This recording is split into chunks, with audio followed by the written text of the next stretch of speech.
Assalamualaikum warahmatullahi wabarakatuh. Nama saya Egy Olivian, mahasiswa IAIN Mitro, jurusan KPI semester 4. Di sini saya akan mereview modul 6, yaitu manajemen media cetak. Istilah media cetak yang pertama kali tergambar tentunya adalah koran. Koran merupakan media massa pertama dalam peradaban manusia. Bahkan kerap orang mengidentikan media cetak dengan koran. Ada juga yang menyebutnya dengan surat kabar. Istilah koran konon diambil dari nama media cetak pertama yang terbit di Eropa pada tahun 1702, yaitu Daily Coran. Dalam bahasa Prancis, koran berarti surat kabar. Kata koran lebih diidentikan dengan harian, sedangkan surat kabar ada yang mengidentikan dengan harian juga mingguan. Pada awalnya, isi koran selalu bersifat umum. Bahkan hingga saat ini banyak koran umum yang terbit di Indonesia seperti Kompas, Media Indonesia, Jawa Pos, dan Suara Merdeka. Namun kini di Indonesia terbit juga koran-koran khusus seperti Bisnis Indonesia, Investor, dan Konten. Memang semakin berkembangnya masyarakat akan melahirkan kebutuhan koran-koran khusus tersebut. Sejalan dengan ketatnya persaingan antar media, maka beberapa koran di tanah air menerbitkan edisi daerah, sehingga ada fokus pemberitaan untuk daerah tertentu. Ini tidak terlepas dari prinsip isi informasi media yang harus mengandung kedekatan atau proximity, baik kedekatan secara geografis maupun pendekatan secara psikologis. Pada umumnya, ada 3 kategori media cetak. Yang pertama yaitu koran, yang kedua yaitu tabloid, dan yang ketiga majalah. Baiklah, kita akan mempelajari 3 media cetak tersebut.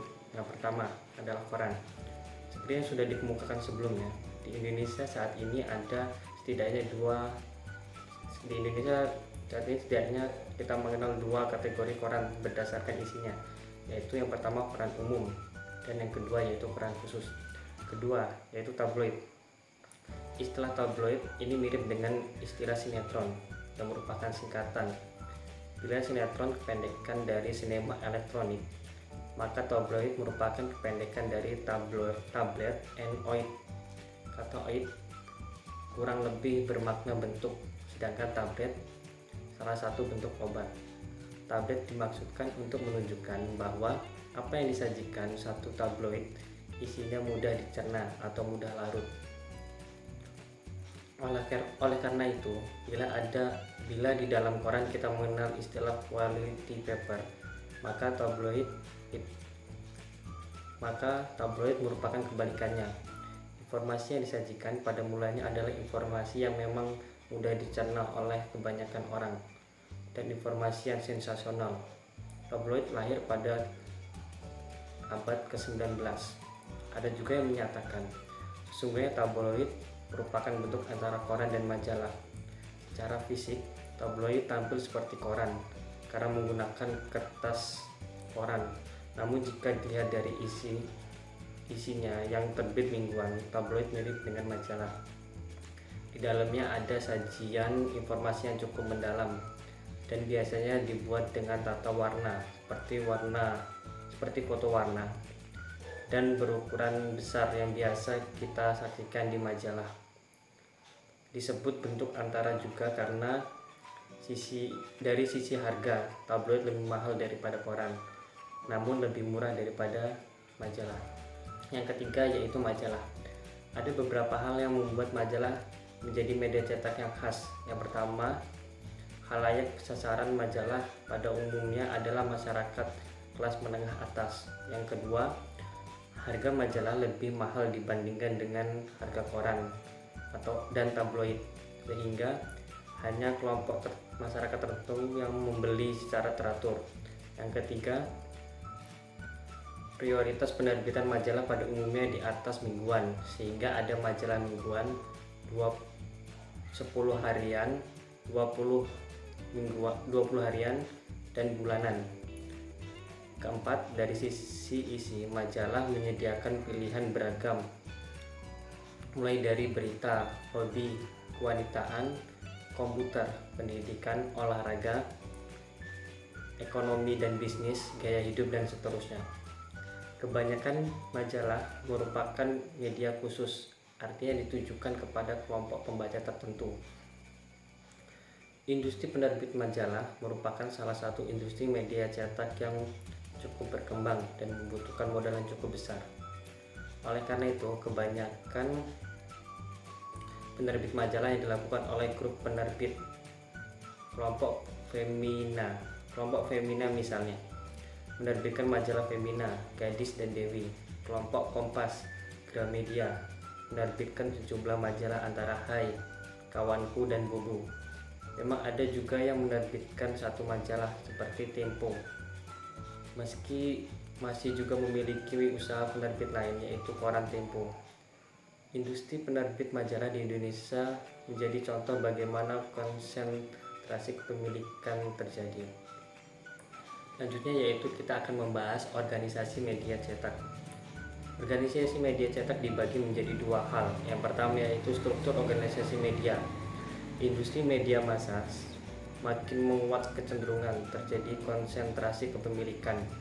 Bukan hanya kepemilikan satu lintas media, melainkan kepemilikan lintas media. Artinya, satu organisasi media bisa saja memiliki koran, majalah, radio, dan televisi karena memang kepemilikannya bersifat lintas media. Dengan demikian, ada satu organisasi induk atau holding company yang membawahi beberapa perusahaan media sebagai anak perusahaannya.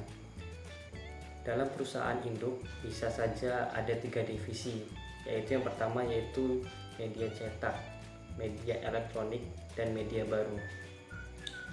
Bisa juga dengan divisi tambahan seperti penerbitan buku atau biro iklan.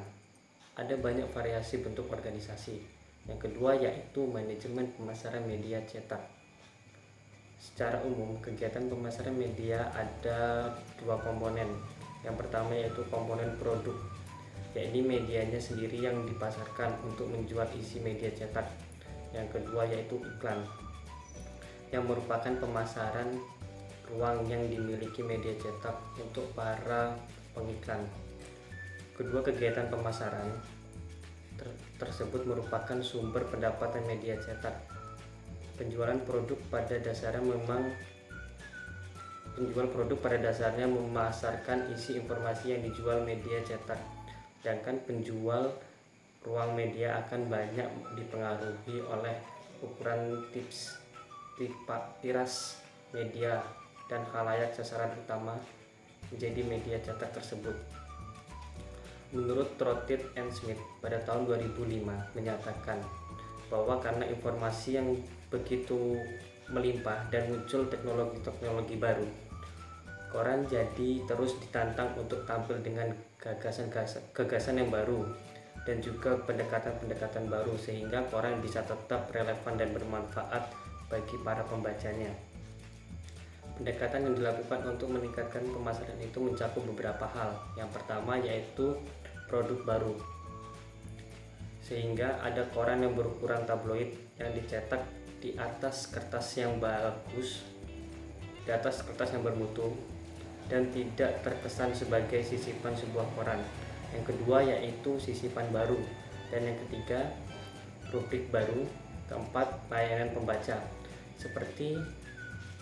seperti yang dilakukan beberapa koran di Indonesia yang menyediakan layanan pelanggan melalui telepon bebas pulsa atau memberi kartu belanja bagi pelanggan baru. Yang kelima yaitu peningkatan kualitas cetak, dan yang terakhir yaitu